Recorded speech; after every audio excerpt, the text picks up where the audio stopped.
যে সার্কুল অফিসের কার্যালয় সেটা সার্কুল অফিস না লিখে সেখানে বিজেপির কার্যালয় লেখা হোক।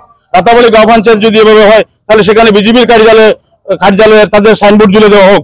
মানুষের বিপদেও রাজনীতি, চাঞ্চল্যকর অভিযোগ প্রকাশ্যে আসলো রাতাবাড়িতে। বিপদগ্রস্ত বন্যাক্রান্তদের নিয়েও রাজনীতির অভিযোগ উঠল শাসক দলের একাংশ নেতার বিরুদ্ধে। সরকারি আমলারা নয়, আনিপুর জেলা পরিষদ সদস্যের প্রতিনিধি আত্মীয় এবং বিজেপির কর্মীদের ত্রাণ বন্টনের দায়িত্বে। জিপি অফিস বা স্কুলে নয়, বিজেপি কর্মীদের বাড়িতে ত্রাণ সামগ্রী মজুত করে রাখা হচ্ছে। আর এই ত্রাণ নিয়ে সেখানে স্বজন পোষণ এবং কারচুপির প্রতিবাদে মাঠে নামল বিরোধী দল কংগ্রেস। জেলা শাসক, বিধায়ক, সাংসদদের দ্রুত হস্তক্ষেপ চেয়েছেন বিরোধীরা। যে সার্কুল অফিসের কার্যালয় সেটা সার্কুল অফিস না লিখে সেখানে বিজেপির কার্যালয় লেখা হোক। রাতাবাড়ি গাঁও পঞ্চায়েত যদি এভাবে হয় তাহলে সেখানে বিজেপির কার্যালয়ের তাদের সাইনবোর্ড ঝুলে দেওয়া হোক। তো আমরা সরকারি কার্যালয়ে আমরা যাব না।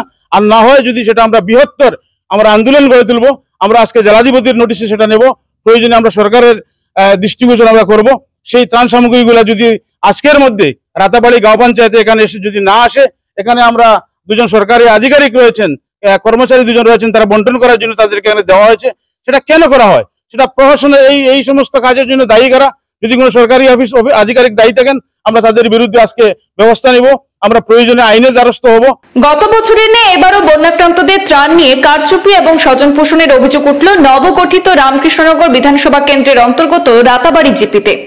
এখানে সরকারি আমলা বা নির্বাচিত পঞ্চায়েত প্রতিনিধিদের একাংশকে বাদ দিয়ে বিজেপি কর্মীদের ত্রাণ সামগ্রী সমঝে নেওয়ার অভিযোগ উঠেছে। এমনকি রাতাবাড়ি জিপির 3 নম্বর ওয়ার্ড সদস্যের প্রতিনিধি নুরুল ইসলামকে বাদ দিয়ে বিজেপি কর্মী আকাশ রায় অবৈধভাবে ত্রাণ সামগ্রী তার ব্যক্তিগত বাড়িতে নিয়ে গেছেন বলে অভিযোগ রয়েছে। একইভাবে 4 নম্বর ওয়ার্ড সদস্যের প্রতিনিধি মিফতাউল জান্নাত খান মান্নাকে বাদ দিয়ে নবনির্বাচিত জেলা পরিষদ সদস্যের প্রতিনিধি বিলাল উদ্দিন তার ভাগ্নে খয়রুল হক এবং বিজেপির কর্মী ইমরান হোসেনকে ত্রাণ সামগ্রী সমঝে দিয়েছেন বলে অভিযোগ করেছেন স্থানীয়রা। আর ইমরান তার বাড়িতে ত্রাণ সামগ্রী নিয়ে মজুদ রেখেছেন। এভাবেই বেশিরভাগ ওয়ার্ডে বিজেপি কর্মীরা সেখানে অবৈধভাবে ত্রাণ সামগ্রী তাদের নিজেদের বাড়িতে নিয়ে গিয়ে নিজেদের আনুগত্যের লোকজনকে দিচ্ছেন বলে অভিযোগ রয়েছে। এমন খবর চাউর হতেই গোটা জিপি জুড়ে চাঞ্চল্য সৃষ্টি হয়েছে। প্রতিবাদে মাঠে নেমেছেন আনিপুর জেলা পরিষদের প্রাক্তন সদস্য হেলাল আহমদ খান, সদ্য সমাপ্ত নির্বাচনে কংগ্রেসের প্রতিদ্বন্দ্বী প্রার্থী প্রতিনিধি শামীম আক্তার, রাতাবাড়ি সমষ্টি ভিত্তিক যুব কংগ্রেসের সভাপতি আবুল কালাম আজাদ সহ কংগ্রেসের নেতৃবৃন্দরা। আমাদের প্রতিনিধি খয়রুল হাসান খানের মাধ্যমে আমরা জানবো এই ঘটনার বিস্তারিত। আমরা এখন উপস্থিত আছি নবগঠিত রামকৃষ্ণনগর বিধানসভা কেন্দ্রের অন্তর্গত রাতাবাড়ি জিপি অফিসে। তো টানা কয়েকদিন বর্ষণের পরে এই রাতাবাড়ি জিপি সহ সমস্ত রামকৃষ্ণনগর বিধানসভা এলাকার বিভিন্ন গ্রাম জলে প্লাবিত। ইতিমধ্যে ত্রাণ সামগ্রী এসে পৌঁছেছে, কিন্তু গতকাল এই রাতাবাড়ি জিপি ত্রাণ সামগ্রী এসে পৌঁছার কথা ছিল কিন্তু পৌঁছায়নি। আমরা বিভিন্ন স্তরে খবর জানতে পেরেছি যে এই ত্রাণ সামগ্রী নির্দিষ্ট এই পঞ্চায়েত বা সরকারি কোনো কার্যালয়ে এসে পৌঁছায়নি এবং রাতাবাড়ি জিপির যিনি সচিব উনিও রিসিভ করেননি এবং বিভিন্ন এই দলীয় ক্যাডার বা বিভিন্ন ব্যক্তির বাড়িতে ত্রাণ সামগ্রী নিয়ে যাওয়া হয়েছে বলে অভিযোগ উঠেছে। তো আমাদের সঙ্গে এখানে রাতাবাড়ি জিপির জনগণ আছেন এই আনিপুর জেলা পরিষদের প্রাক্তন সদস্য হেলাল আহমদ খান সহ বর্তমানে এই পঞ্চায়েত নির্বাচনে আনিপুর জেলা পরিষদ আসনের কংগ্রেস প্রতিদ্বন্দ্বী প্রার্থী প্রতিনিধি শামীম আক্তার সহ বিভিন্ন স্তরের যুব কংগ্রেসের সমষ্টি ভিত্তিক যুব কংগ্রেস সভাপতি আবুল কালাম আজাদ সহ অন্যান্য আমরা ওনাদের কাছ থেকে এ ব্যাপারে জানার চেষ্টা করব এবং তারা কিসের ভিত্তিতে এখানে উপস্থিত হয়েছেন এবং তাদের অভিযোগটা কি আমরা জানার চেষ্টা করব। তো ত্রাণ সামগ্রী গতকালকে বিভিন্ন জিপিতে পৌঁছেছে কিন্তু রাতাবাড়ি জিপিতে পৌঁছায়নি বলে আমরা যতটুকু জানতে পেরেছি এবং জিপি সচিবের সঙ্গে আমার কথা হয়েছে, উনি বলেছেন যে রাতাবাড়ি জিপিতেও ত্রাণ সামগ্রী পৌঁছায়নি। তো আপনারা কি অভিযোগ পেয়েছেন বা আপনার অভিযোগ কি? আমরা ইতিমধ্যে রাতাবাড়ি গাঁও পঞ্চায়েতের বিভিন্ন বন্যা কবলিত অঞ্চল আমরা পরিদর্শন করেছি এবং পীড়িত মানুষের সঙ্গে আমরা কথা বলে আমরা জানতে পারলাম যে রাতাবাড়ি গাঁও পঞ্চায়েতের প্রায় অধিকাংশ এলাকায় জলে প্লাবিত। অনেক মানুষ গৃহবন্দী অবস্থায় আছে, গবাদি পশু বাইরে নেওয়া সম্ভব হচ্ছে না। মানুষ এক কথায় বন্যার কবলে মানুষ খুবই অসহায় অবস্থায় আছেন। তো এর মধ্যে আমরা খবর পেয়েছি যে গতকালকে সার্কুল অফিস থেকে এই বন্যা পীড়িত অঞ্চলের মানুষের জন্য ত্রাণ সামগ্রী প্রদান করা হয়েছে। তো আমরা ইতিমধ্যে এসে রাতাবাড়ি গাঁও পঞ্চায়েতের সচিবের কাছে আমরা জানতে চেয়েছি যে এই ত্রাণ সামগ্রীগুলো কিভাবে বন্টন হচ্ছে, কোথায় বন্টন হবে, মানুষ সেটা কিভাবে পাবে। তো উনি বললেন যে তিনি কিছুই জানেন না, তিনি শুধুমাত্র তাকে সার্কুল অফিস থেকে ফোন করা হয়েছিল যে রাতাবাড়ি গাঁও পঞ্চায়েতের জন্য ত্রাণ সামগ্রী পাঠানো হচ্ছে, তিনি গভীর রাত অবধি এই পঞ্চায়েতে তার অন্যান্য কর্মীদেরকে নিয়ে তিনি অপেক্ষা করেছেন, কিন্তু এখানে এসে কোনো ত্রাণ সামগ্রী পৌঁছায়নি এখন পর্যন্ত। আজ আজ আজ 7 তারিখ, আজকে মঙ্গলবার, আজ পর্যন্ত এখানে এসে ত্রাণ সামগ্রী পৌঁছেনি। তো এর মধ্যেই আবার আমরা খবর পাচ্ছি যে কিছু কিছু অঞ্চলে কিছু শাসক দলের কর্মীরা তাদের এই ত্রাণ সামগ্রীগুলা গতকালকে রাত্রে নিজের বাড়িতে তারা নিয়ে গেছেন, এবং এখনো অবধি বিভিন্ন এখানে স্থানীয় মানুষরা আছেন, এদের কাছ থেকে আমরা জানলাম যে কোনো জায়গাতেই সেই ত্রাণ সামগ্রীগুলো বন্টন করা হচ্ছে না। তো আমি প্রথমেই সার্কুল অফিসার মহোদয় যিনি আছেন, আমরা তার দৃষ্টি আকর্ষণ করব যে সরকারি কার্যালয় আমরা বিভিন্ন সময় দেখেছি যখনই কোনো বীজ আসে তখনই শাসক দলের লোক যারা থাকেন তারা এভাবে সেগুলা লুপাট করার চেষ্টা করেন, সেগুলা তারা তাদের করায়ত্ত করার চেষ্টা করেন। তো এইভাবে যদি চলে তাহলে আমি বলবো যে সার্কুল অফিসের কার্যালয় সেটা সার্কুল অফিস না লিখে সেখানে বিজেপির কার্যালয় লেখা হোক। রাতাবাড়ি গাঁও পঞ্চায়েত যদি এভাবে হয় তাহলে সেখানে বিজেপির কার্যালয়ের তাদের সাইনবোর্ড ঝুলে দেওয়া হোক। তো আমরা সরকারি কার্যালয়ে আমরা যাব না। আর না হয় যদি সেটা আমরা বৃহত্তর আমরা আন্দোলন গড়ে তুলবো, আমরা আজকে জেলাধিপতির নোটিশে সেটা নেব, প্রয়োজনে আমরা সরকারের দৃষ্টিগোচর আমরা করব। সেই ত্রাণ সামগ্রীগুলো যদি আজকের মধ্যে রাতাবাড়ি গাঁও পঞ্চায়েতে এখানে এসে যদি না আসে, এখানে আমরা দুজন সরকারি আধিকারিক রয়েছেন, কর্মচারী দুজন রয়েছেন, তারা বন্টন করার জন্য তাদেরকে এখানে দেওয়া হয়েছে। সেটা কেন করা হয়? সেটা প্রশাসনের এই সমস্ত কাজের জন্য দায়ী কারা? যদি কোনো সরকারি আধিকারিক দায়ী থাকেন আমরা তাদের বিরুদ্ধে আজকে ব্যবস্থা নিব, আমরা প্রয়োজনে আইনের দ্বারস্থ হব, আমরা জেলাধিপতির কাছে আজকে আমরা সেটা অভিযোগ জানাবো এবং আমরা দাবি রাখছি যে এই রাতাবাড়ি গাঁও পঞ্চায়েতের যে সমস্ত ত্রাণ সামগ্রী দেওয়া হয়েছে সেটা আজকের মধ্যে রাতাবাড়ি জিপি অফিসে যাতে আসে এবং সচিব সেটা রিসিভ করে তারপর দায়িত্বপ্রাপ্ত আধিকারিক যারা আছেন তারা ঘোষণা করবেন কোথায় বসে তারা সেই ত্রাণ সামগ্রীগুলো বন্টন করবেন, সেটা জনগণকে জানাতে হবে। এই দাবি আমরা ভারতীয় জাতীয় কংগ্রেসের পক্ষ থেকে আমরা সেই দাবি উত্থাপন করেছি।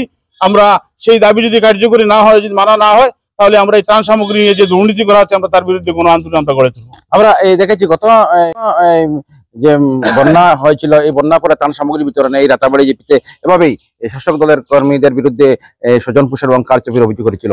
আমাদের সঙ্গে উপস্থিত আছেন এই কংগ্রেসের প্রতিদ্বন্দ্বী প্রার্থী শামীম আক্তার মহাশয়, আমরা ওনার কাছ থেকেও কিছু জানার চেষ্টা করব। তো কি বলবেন? আমরা আজকে রাতাবাড়ি জিপির বিভিন্ন অঞ্চলে বন্যার্তদের খোঁজখবর নিতে বাইরে যখন আসলাম কংগ্রেসের প্রতিনিধি দল, তো এসে জানতে পারলাম আগে থেকে যে আজকে ত্রাণ সামগ্রী বিতরণ করা হবে। সেই অনুযায়ী এখানে এসে দেখলাম যে আমাদের এই ত্রাণ সামগ্রী গতকালকের, আজকের নয়, গতকালকে ত্রাণ সামগ্রীগুলি আজকে বিতরণ করা হবে বা গতকালকে দেওয়ার কথা ছিল, কিন্তু আজকে এখানে সেই জিপি অফিসে এসে দেখি কোনো ত্রাণ সামগ্রী এসে পৌঁছায়নি। পরস্পর শুনতে পারলাম যে কিছু শাসক দলীয় কিছু লোক তাদের বাড়িতে নিয়ে নাকি রেখেছে। আমরা এটা তীব্র প্রতিবাদ জানাই এবং এইসব এরিয়ার যে মানুষ ক্ষতিগ্রস্ত হয়েছে ওনাদেরকে অতি সত্বর আজকের ভিতরে ত্রাণ সামগ্রীগুলো এনে অফিসে এনে যথারীতিভাবে বন্টন করার জন্য আহ্বান জানাচ্ছি। অন্যথায় আমরা বৃহত্তরভাবে এটার আন্দোলন করব, এটাই আমার। আমরা সাধারণত জানি যে ত্রাণ সামগ্রী যেটা বন্যার হয় সরকারি আধিকারিকদের মাধ্যমে বিতরণ করতে হয়, কিন্তু আমরা বিগত বছর থেকে দেখছি যে এই রাতাবাড়ি জিপি সহ বিভিন্ন জিপিতে এটা শাসক দলের একাংশ কর্মী তাদের বাড়িতে নিয়ে যান এবং তাদের মর্জি মতো তারা বিতরণ করেন। তো এই ব্যাপারে গত বছরও বিরাট কার্যক্রম স্বজন পোষণ হয়েছিল রাতাবাড়ি জিপিতে। এখন আমাদের সঙ্গে আছেন এই রাতাবাড়ি সমষ্টি এবং বর্তমান রামকৃষ্ণ সমষ্টি ভিত্তিক যুব কংগ্রেসের সভাপতি আবুল কালাম আজাদ, আমরা ওনার কাছ থেকে জানার চেষ্টা করব আপনার কি অভিযোগ পেলেন বা আপনাদের কি অভিযোগ। দেখুন, প্রাকৃতিক দুর্যোগ বন্যায় কবলে মানুষ বিতস্তব্ধ, গোটা অঞ্চল খুবই অবস্থা খারাপ। এই সময় রাজনীতি করার সময় নয়। আমরা শাসক দল নয়, বিরোধী পক্ষ, আমরা খবরাখবর নিতে এসেছি যে সরকারি যে অনুদানগুলো আছে ত্রাণ সামগ্রীগুলো সঠিকভাবে পৌঁছাচ্ছে কিনা। তো এখানে এসে উপস্থিত হয়ে দেখতে পারলাম যে ত্রাণ সামগ্রীগুলো একটা রাজনীতিকরণ করা হয়েছে। এটা কোনো পাবলিকের সুবিধার জন্য হন না। এটার তীব্র নিন্দা এবং ধিক্কার জানায় এবং আমলাতন্ত্রের কাছে দাবি জানায় সঠিকভাবে এই সময়ে রাজনীতি না করে, রাজনীতির পেশায় না পড়ে মানুষের পাশে চাওয়ার জন্য এই ত্রাণ সামগ্রীগুলি পৌঁছানোর জন্য দাবি জানাচ্ছি এবং অনুরোধও করছি সঙ্গে, কারণ এই সময় উচ্চ প্রতিবাদের সময় নয়। কিন্তু এই সমস্ত জিনিস যদি সঠিকভাবে হয় না তাহলে আমরা কংগ্রেস দল বিরোধী হিসাবে আমাদের ভূমিকা পালন করব। তো আমাদের সঙ্গে উপস্থিত আছেন এই জিপির প্রাক্তন ওয়ার্ড সদস্য নজরুল ইসলাম কবি, আমরা ওনার কাছ থেকেও জানার চেষ্টা করব। এখন মানে আমি এই রাতাবাড়ির প্রাক্তন এক ওয়ার্ড সদস্য। সকাল হতে না হতে মানুষ আমার সঙ্গে যোগাযোগ করেছে এখান ত্রাণ সামগ্রী নেওয়ার জন্য, কিন্তু রাত 12টা পর্যন্ত আমি রাতাবাড়ি জিপি অফিসে ছিলাম। আমাদের আরো বাড়তি দায়িত্ব ছিল যে বিটিভির লোকরা এখানে মাল রাখা হবে, একটা ইনফরমেশন এসেছে যে এখানে ফাড়া দেওয়ার জন্য, কিন্তু এখানে কোনো মালও এসে নেই। তো আমরা জানতে পারলাম যে এখানে কোনো মাল নাই, কই দিবে। রাত 1টা পর্যন্ত আমরা ঘোরাঘুরি করে আমরা বাড়িতে চলে গিয়েছি। তারপর জিপি সেক্রেটারির সঙ্গে যোগাযোগ করলে তাইনি আমার দাদা বলেছেন একই কথা, যে উনি কিছু জানেন না। সকালে আমরা সামাজিক যোগাযোগ মাধ্যমে দেখি যে কিছু শাসক দলের লোক তাদের বাড়িতে নিয়েছে এবং তাদের রিসিভ কপিটাও সামাজিক যোগাযোগ মাধ্যমে ছেড়ে দিয়েছে যে আমরা মালগুলো নিয়ে। মানে তারা কোনো সরকারি সরকারি কিছু না, ইভেন মানে যারা এই রিসিভ কপিটা সামাজিক যোগাযোগ মাধ্যমে দিয়েছে তারা কোনো নির্বাচিত প্রতিনিধি নয়, তারা প্রতিনিধির জেরক্স। যেহেতু সরকারের একটি কথা ছিল জেরক্সের কোনো এলাও নাই, কিন্তু সর্বপ্রথম যে অনুদান এই এসেছে এই আমাদের রাতাবাড়ি জিপির 1 নম্বর এবং 2 নম্বর ওয়ার্ড, যেটা মানে মানুষ প্রত্যেকটি মানুষ গৃহবন্দী। সকালে দেখি মানে মানুষ গরু বই নিয়ে পাহাড় অঞ্চলে চলে যাচ্ছে, কিন্তু এমত অবস্থায় তারা এই রিলিফ নিয়ে যে রাজনীতিকরণ করছে তার তীব্র নিন্দা এবং প্রতিবাদ জানাই। এবং আমরা সাংগঠনিকভাবে এটা দাবি জানাচ্ছি অতি সত্ত্বর এইগুলো জিপি অফিসে না আনলে আমরা বৃহত্তর গণ আন্দোলন গড়ে তুলব।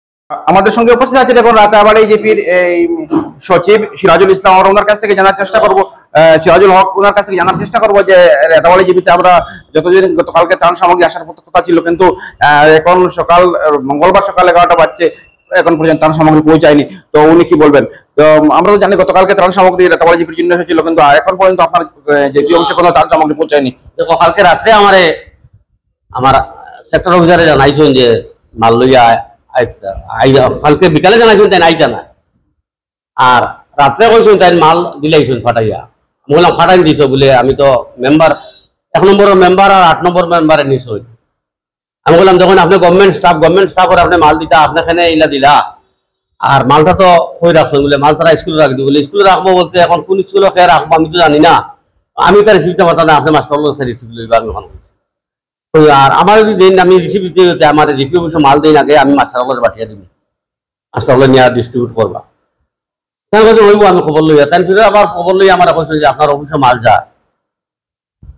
তখন তো রাত্রে 9:30 অবধি আমার জিপি অফিসে কোনো মাল আইছে না। আমি আসলাম নিলামবাজার, ওখান থেকে পরিশ্রম করে আইছি, আমি অসুস্থ মানুষ। আমি 9:30টার সময় আমার তাই কইছেন মেম্বার হলে ওই মেম্বার হলে পাঠিয়ে আনিছেন কি মাল, তারা ওয়ার্ডে লইয়া গেছে ইয়া কোভারটিতে গিয়া। আমি আর সেটা করবো, এখন আমি বাদে বাড়িতে গেছি গিয়া আমার প্রতিটি স্টাফ আসা তারা বলছি যাও কি বাড়িতে, এখন তার কিছু নাই। পরে শুনছি রাত্রে আইসুন, আজ সকালে খবর পাইলাম তাই রাত্রে আইসুন এক পাটি 14 বস্তা চাউল লইয়া। আমরা খবর পাইছি 98 বস্তা চাউল আইছে। এখানে 14 ব্যাগ থাকায় আমার বেটায় রাখছে না, রাখছে না, কইছে যে চাউলি নখাও, আমি রাখিয়ে কিটা করতাম, আমি তার ফাটাই দিছে। তারা কই রাখছেন তারা জানেন, আমি জানি না। আমার অবশ্য কোনো মাল আইছে, আমার তো কোনো মাল আসে নাই। 14 বস্তা আইছি, এগুলো নিয়েছেন কি তারা ব্যাগ করি। আবার আপনি সরকারি হিসেবে রিপোর্ট করেছেন? আমি আমিনের কাছে কইছি, আমিন সাহেব আইসেন ওখানে এতেন মাল যেটা মাল গেছে শুনিয়া তাই ট্রান্সফার হয়ে আনতা স্কুল, ও তখন জানি এখন খুব বনাইছে। আমরা এতক্ষণ আমরা রাতাবাড়ি জিপির সচিব সিরাজুল হকের বক্তব্য শুনলাম। যেহেতু সরকারি নিয়ম অনুযায়ী ত্রাণ সামগ্রী হয়তো সরকারি শিক্ষা প্রতিষ্ঠান বা জিপি অফিসে জমা হওয়ার কথা এবং সরকারি আধিকারিক তা রিসিভ করার কথা, কিন্তু আমরা দেখি যে এখানে বিভিন্ন স্কুলের শিক্ষকদের নিয়োগ করা হয়েছে ত্রাণ সামগ্রী বন্টনের জন্য। শিক্ষকরা এখানে পঞ্চায়েত অফিসে বসে আছেন, কিন্তু কোনো ত্রাণ সামগ্রী তাদের কাছে পৌঁছায়নি। শাসক দলের বিভিন্ন স্তরের নেতাকর্মীরা তাদের বাড়িতে নিয়ে গেছেন বলে অভিযোগ উঠেছে এবং ইতিমধ্যে বেশ কিছু তথ্য আমাদের হাতে এসেছে।